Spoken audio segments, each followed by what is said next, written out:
Draft পদ্ধতি থেকে এবারই নিলামের পথে হাঁটছে ইংল্যান্ডের জনপ্রিয় ফ্র্যাঞ্চাইজি ক্রিকেট লিগ দ্য 100। সেই নিলামেই নাম লিখিয়েছেন 63 জন পাকিস্তানি ক্রিকেটার। তবে 8 দলের টুর্নামেন্টটির 4 দলের মালিকানাই ভারতীয়দের হাতে। তাই ধারণা করা হচ্ছে দ্য 100 নিলামে পাকিস্তানি ক্রিকেটারদের উপর এক অলিখিত নিষেধাজ্ঞাই থাকবে ফ্র্যাঞ্চাইজিগুলোর পক্ষ থেকে। অন্তত ভারতীয় মালিকানাধীন 4 দল তুলবেই না পাকিস্তানি ক্রিকেটারদের নাম। আর এতেই প্রতিবাদে সরব ইংল্যান্ডের সাবেক বর্তমান ক্রিকেটাররা।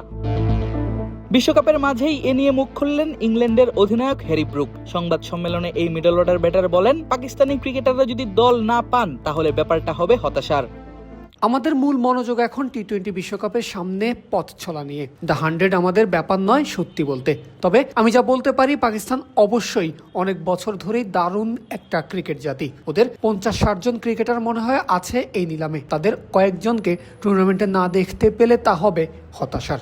এখন যে কোনো ব্র্যান্ডের পুরাতন এসি বদলে নতুন ওয়ালটন এসিতে উপভোগ করুন 25% ছাড়। পাকিস্তানিরা যে মাঠে দর্শক টেনে আনেন সে কথাও অকপটে স্বীকার করলেন ইংলিশ ক্যাপ্টেন। দারুণ সব ক্রিকেটার আছে সেখানে এবং অনেক দর্শকও মাঠে টেনে আনে তারা। পাকিস্তানের ক্রিকেটারদের কয়েকজন থাকলে এই টুর্নামেন্টের মান ও প্রতিদ্বন্দ্বিতা বাড়বে, না থাকলে তা হবে দুঃখজনক। শুধু পাকিস্তানি নয়, বাংলাদেশের 23 জন ক্রিকেটারও নিজেদের নাম জমা দিয়েছেন দ্য 100 টুর্নামেন্টের নিলামে, যেখানে সর্বোচ্চ ক্যাটাগরিতে অর্থাৎ 1 লাখ পাউন্ড বা বাংলাদেশি মুদ্রার হিসেবে 1,64,70,000 টাকার ক্যাটাগরিতে নাম লিখিয়েছেন মুস্তাফিজুর রহমান। 75,000 পাউন্ড বা 1,23,52,000 টাকার ক্যাটাগরিতে নাম লিখিয়েছেন আরেক বাংলাদেশি রিশাদ হোসেন। এই দুজনের বাইরে নাম লিখিয়েছেন আরো 21 জন টাইগার ক্রিকেটার।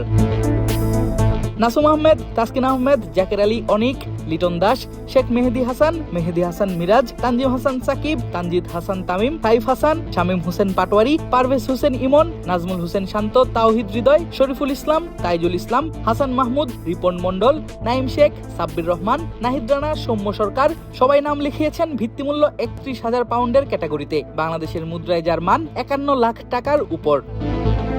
তবে নাম লিখালেও পাকিস্তানের পাশাপাশি বাংলাদেশি ক্রিকেটারদের জন্যও দল পাওয়াটা হবে না সহজ। কেননা আইপিএল এর নিলাম থেকে 9,20,00,000 রুপিতে মুস্তাফিজুর রহমানকে দলে নেয়ার পর থেকে কলকাতা ফ্র্যাঞ্চাইজিকে পড়তে হয় উগ্র হিন্দুত্ববাদীদের সমালোচনার মুখে, যার কারণে রিলিজ করতে হয় ফিসকে। তাই ধারণা করা যাচ্ছে শ্যাডো ব্যান হয়তো থাকবে বাংলাদেশি এবং পাকিস্তানি ক্রিকেটারদের জন্য দ্য 100 নিলামের ড্রাফটে।